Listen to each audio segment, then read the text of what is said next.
Olá, meus amigos, minhas amigas, sejam bem-vindos aqui no canal Cido Assis. Eu sou o professor Cido. Quero dar as boas-vindas a todos vocês. E já pedindo aí, se você ainda não se inscreveu aqui no canal, que se inscreva aqui também, dê aí o seu joinha. Pois bem, eu quero aqui fazer um breve comentário sobre tudo isso que está acontecendo no Brasil e que com certeza vocês estão aí acompanhando essa notícia, tá? Desse embate entre o Elon Musk e o Alexandre de Moraes. Ou seja, a gente já está assim colocando dessa forma, de um embate entre o Elon Musk e o Alexandre de Moraes, porque é o ponto mais forte, né, nesse momento do embate, tendo em vista que esse embate não é apenas contra o Alexandre de Moraes. E é isso que eu vou tentar explicar aqui para vocês. Tá bem? Pois, muito bem, pessoal. Antes eu queria aqui convidar vocês a pensar um pouquinho, tá, sobre a nossa sociedade a brasileira, mas nós podemos também incluir aqui a sociedade de um modo geral, né, sociedade mundial e assim por diante. Uma coisa que a gente tem que levar em consideração é o seguinte, que os ricos, né, ou os mais ricos, ou aqueles que possuem poder aquisitivo, né, que possuem o capital nas suas mãos, tá? Dentre estes, é claro, está o Elon Musk, né, neste momento, como um grande representante mundial, né, do capital financeiro, tá? Que não é apenas ele, é claro que nós temos uma série de bilionários, né, presentes praticamente em todos os países do mundo. O Brasil não fica fora, né? O Brasil, talvez nós podemos ter alguns bilionários que não são tão ricos, né? Não possuem tanto capital quanto, né, o Elon Musk, mas que eles se encontram dentro desse grupo, tá? Desse grupo aí financeiro e assim por diante. Aqui no Brasil, vocês sabem muito bem que se a gente fosse assim, talvez elencar aqui, né, os bilionários que nós temos aqui no Brasil, como Paulo Lemann, né, o dono da Ambev, né, você tem uma série de outros bilionários brasileiros, né, donos, por exemplo, do grupo Safra, né, que são assim bilionários brasileiros. Você tem aí a família Maggi, por exemplo, que também é considerado assim o rei da soja, né, e assim por diante, né, uma família que possui assim uma grande quantidade de terras, né, de plantios de soja e assim por diante. Aí nós poderíamos trazer aqui presente uma grande quantidade, por exemplo, de bilionários, né, que nós temos não só aqui no Brasil, mas nos Estados Unidos, na Europa, tá? Também em países do Oriente também nós temos esses bilionários, né?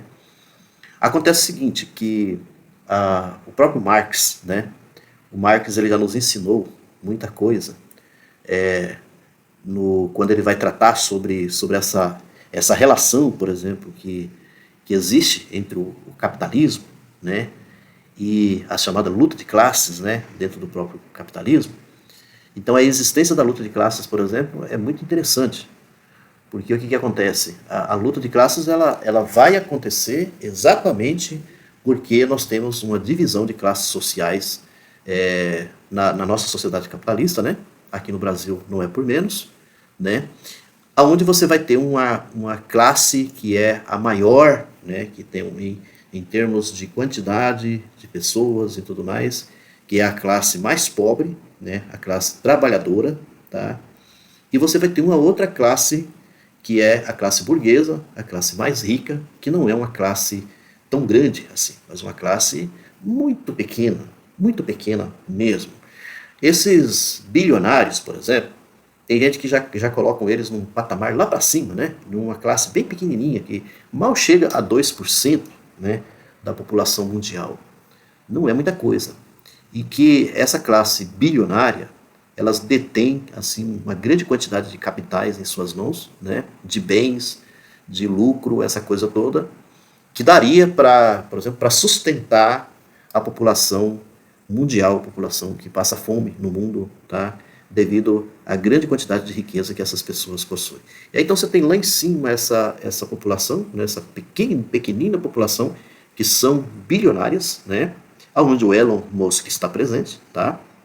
E você tem uma outra classe um pouco mais embaixo, né, que chega aí em torno de 10, tá? Uns vão colocar até 20%, né, da população mundial, que é uma outra classificação de uma população rica, né, uma população que tem grandes fortunas, tá, mas que não chega a ser tanto quanto os bilionários como o Elon Musk e assim por diante. Bom, agora vem a questão, né? Eu quero aqui agora chamar a atenção de vocês em relação à extrema-direita, tá?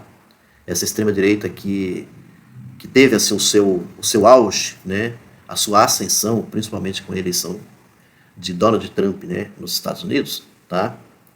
Isso já vem o que? Meados de 2016, por aí, né? Mais ou menos, 2016, ou um pouco antes. E depois com a eleição de Bolsonaro aqui no Brasil, né? O que muita gente às vezes não presta muita atenção é assim. O que está por trás, por exemplo, de um crescimento de uma extrema direita?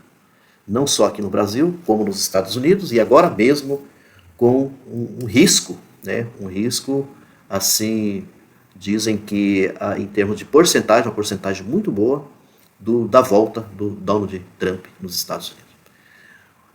A gente precisa entender assim que essa classe, né, como eu disse para vocês, de bilionários, essa classe rica, né, riquíssima, que domina, né, o mundo, elas se beneficiam ou elas têm se beneficiado, tá, e muito bem, quando esses governantes, como Donald Trump, como Bolsonaro, por exemplo, estiveram no poder, né?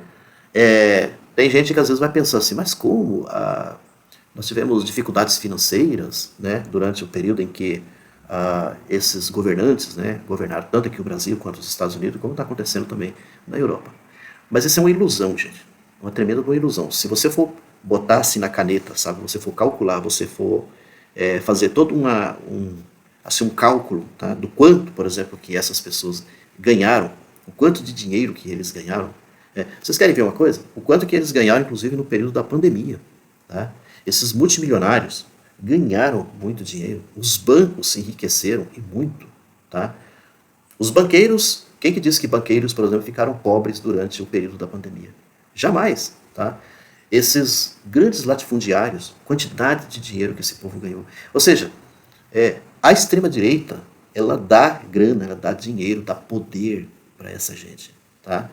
No sentido inverso, né, a extrema-direita ela prejudica muito a classe mais pobre, a classe mais baixa. Tá? Quem mais sofre, por exemplo, com a extrema-direita é a classe mais pobre, né? Não só daqui do Brasil, mas de todo mundo. Tá? Mas como nós estamos aqui, né, tratando num certo entendimento de poder, de poderosos, né, de pessoas poderosas, pessoas que detém, né, uma grande quantidade, por exemplo, de meios de produção, né, de riquezas, essa coisa toda. Então a gente sabe que no capitalismo, quem tem dinheiro, né, tudo pode. Quem tem dinheiro consegue mais coisas, por exemplo, de quem não tem dinheiro, de quem tem pouco. Né? E aí quem tem dinheiro também consegue manipular, consegue trazer para o seu lado as pessoas também que são pobres, as pessoas que não têm grandes condições financeiras. E aí a gente pega também, nesse lado, a classe média. Né? A classe média, que sempre é uma classe, né, que está aí nesse intermediário, né, que é uma classe que está nesse intermediário, entre os milionários e os multimilionários, né, que estão mais acima. Então você tem uma classe média, que ela, num certo sentido, deveria estar junto, por exemplo, com a classe mais pobre, e não contrário à classe mais pobre. Mas como a manipulação, né, a ideologia, essa coisa toda, que é utilizada por essa classe mais alta, mais rica, né, do nosso país e do mundo, aí consegue, com facilidade, trazer, né, para junto de si, assim, essa classe média. Então, essa classe média que acaba não se articulando, não se juntando, né, desvalorizando e assim por diante a classe mais pobre da população. Tá? Isso porque esses manipuladores, tá, do capital internacional, eles conseguem passar para a mente de muita gente de que quem é pobre porque não trabalha, porque é preguiçoso e assim por diante. E aí então esse tipo de mentalidade vai se criando, né? E essa mentalidade ela é crescente. E aí agora eu chego, por exemplo, com relação às redes sociais, né? As redes sociais exercem um papel preponderante, né? Para poder fazer a cabeça então de toda essa população. E é aqui que nós chegamos no Elon Musk. Então, a gente tenta um pouquinho esse tipo de compreensão, mais ou menos assim que eu andei colocando aqui para vocês. Não é tão difícil da gente entender o que está acontecendo com toda essa articulação do Elon Musk e assim por diante. Tá? Nós já tivemos aí no passado o dono do Facebook, né, você se lembra muito bem, toda a articulação que aconteceu, foi aquela articulação silenciosa, né, mas ela foi muito bem trabalhada, né, no Facebook, no WhatsApp, aquela coisa toda, e que ajudou assim fortalecer de uma forma significativa a extrema-direita nos Estados Unidos, no Brasil e nos países europeus, como está acontecendo agora nesse momento. O Elon Musk, então, ele assume agora, nesse momento, né, a frente, tá, dessa articulação, por ele ser um bilionário. Me fugiu aqui agora um americano também, né, que foi o principal articulador, né, um bilionário também norte-americano, que participou de toda essa articulação para também o crescimento da extrema-direita, essa coisa toda. Num certo momento eu consigo lembrar o nome dele, mas com certeza vocês devem recordar de quem eu estou falando. Agora, nesse momento, nós temos o Elon Musk. E o que acontece? O Brasil não deixa de ser assim um país, né, onde a extrema-direita está de olho, né? Se um Donald Trump, de repente, consiga retornar, né, lá nos Estados Unidos, é importante também que a extrema-direita consiga, né, reverter tudo que aqui no Brasil, tudo que democraticamente, né, aconteceu aqui no Brasil, porque essa forma como tudo que está acontecendo nesse momento aqui no Brasil, aqui agora eu vou chegar ao Alexandre de Moraes, tá? Essa retomada ou tudo que a gente está vendo, né, o que, por exemplo, o Alexandre de Moraes está fazendo, né, em defesa do Estado Democrático de Direito, né? Então, há um certo encaminhamento, né, aqui no Brasil, de forma certeira, muito significativa, muito importante, na defesa deste Estado democrático, ou seja, em defesa da democracia. E isso daí para a extrema-direita não é coisa boa, sempre foi coisa ruim. Não é dessa maneira que a extrema-direita aposta. Isso porque quando a coisa tende a caminhar dessa maneira, de uma forma mais certeira, né, mais verdadeira, vamos dizer assim, a extrema-direita perde, né, o seu meio de campo. Ela começa a perder, que é, por exemplo, o que tem acontecido aqui no Brasil. Então, é importante que no Brasil retome tudo isso, né? Por isso que algo, de repente, pode ser articulado por essa gente aí. Ou é uma articulação de um golpe para poder, né, retomar novamente todos os poderes, essa coisa toda da extrema-direita, né, com o Bolsonaro, né? Isso tudo que está acontecendo contra o Bolsonaro, da sua condenação, né? O risco que o Bolsonaro está correndo de ser preso, né?